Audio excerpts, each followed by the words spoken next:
Segunda de Tesalonicenses, capítulo 2. Quisiera ponerte primeramente en contexto cuál es la situación por la cual están pasando. Y es que, si recuerdas, te había comentado que estaban siendo tribulados y pasando por persecución. Y en este mismo tiempo había un hombre dentro de esa iglesia en el cual, pues probablemente estaba inventando, ¿no? Y haciendo y esparciendo información falsa, que el regreso de Jesús ya había llegado, que ya había sido y que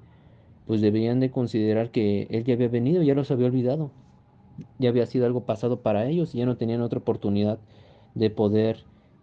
disfrutar de la venida de Jesucristo. Sin embargo, esto era algo totalmente erróneo, ya que en el capítulo 2 versículo 2 dice que no os mováis fácilmente de vuestro sentimiento, ni os conturbéis ni por espíritu, ni por palabra, ni por carta como nuestra, como que el día del Señor esté cerca.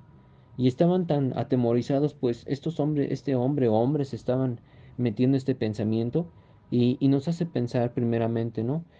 ¿Cuál es el pensamiento que nosotros tenemos muchas veces acerca de estas situaciones que últimamente se han presentado alrededor del mundo? Y creo que personalmente creo que está muy cerca la venida del Señor Jesucristo, pues podemos ver varios hechos, como es lo que dice Marcos 13, ¿no? Las muchas tantas señales que van a ser previstas antes de que venga el Señor Jesucristo, como estos terremotos y pestes y guerras y situaciones tan lamentables que van a pasar antes de que venga el Señor Jesucristo. Y, pero este pueblo de Tesalonicenses, esta iglesia no entendía esa parte. De hecho, Pablo ya había explicado esa situación anteriormente y les dice en el 5: ¿no os acordáis que cuando estaba todavía con vosotros os decía esto? ¿Y por qué le hace referencia a estas palabras? Es porque en 1 de Tesalonicenses capítulo 4, versículo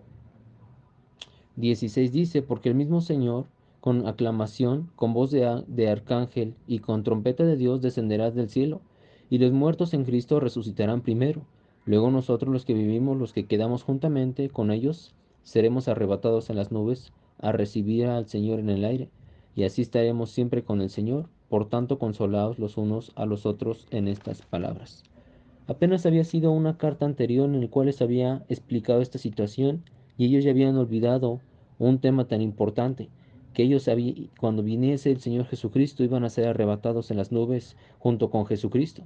y que esta es una señal en la cual podían darse cuenta que Jesucristo había venido. Sin embargo, ya lo habían olvidado, ya lo habían quitado de su mente. Toca otro punto importante, Pablo, para que puedan confirmar esta situación, y es que es probable que Pablo esté mencionando algunos profetas, como es Isaías capítulo 13 y 14 y Daniel capítulo 7 y 12, donde habla acerca de algunos reyes como Nabucodonosor, reyes malvados y perversos que estaban reinando y pues oprimiendo al pueblo de Dios por medio de injusticias y de decisiones malas. Y habla y hace referencia que probablemente el día de nuestro Señor Jesucristo, cuando venga, va a haber quien haga esa situación muy semejante a estos hombres inicuos, y es lo que dice el versículo 9: aquel inicuo cuyo advenimiento es según operación de Satanás, con grande potencia y señales, milagros y milagros mentirosos. Hace saberles que hay varias señales en las cuales tienen que ser cumplidas antes que venga el Señor Jesucristo. Pero tenemos que considerar que últimamente en la iglesia, y me ha tocado personalmente, te puedo compartir que a lo largo de mi estancia en la iglesia como cristiano, he visto a hombres de todo tipo en los cuales su vida ha sido enfocada en olvidar fácilmente lo que Jesucristo ya ha explicado, y han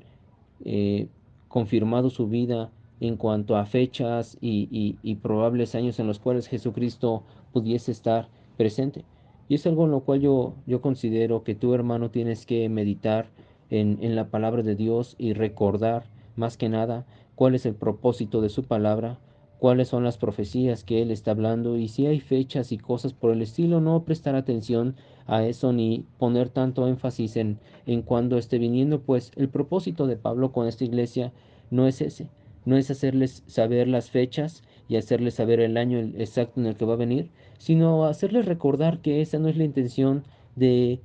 de la venida del Señor Jesucristo, sino la intención de la venida de nuestro Señor Jesucristo es podernos corroborar y confirmar que no seamos movidos tan fácilmente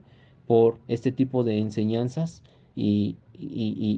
que son tan sutiles que pueden entrar a tu pensamiento y estarte enfocando en eso y pensando en esas situaciones, tanto que más adelante podemos ver en el capítulo 3 que hay hombres que probablemente ya estén dejando hasta sus trabajos, hasta sus situaciones de la vida diaria, por decir, pues ya viene Jesucristo, ya qué caso tiene seguir trabajando y haciendo este tipo de cosas. Más adelante lo vamos a desenvolver, pero es un tema en el cual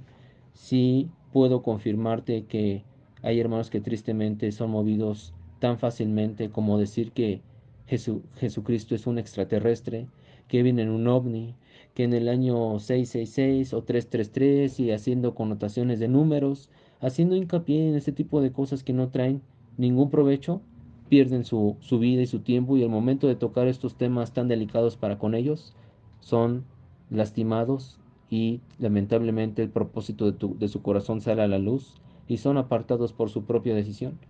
Tenemos que dar gracias a Dios, hermanos, porque esta situación tan lamentable que será para aquellos que no conocieron a nuestro Señor Jesucristo será, será de dolor, será de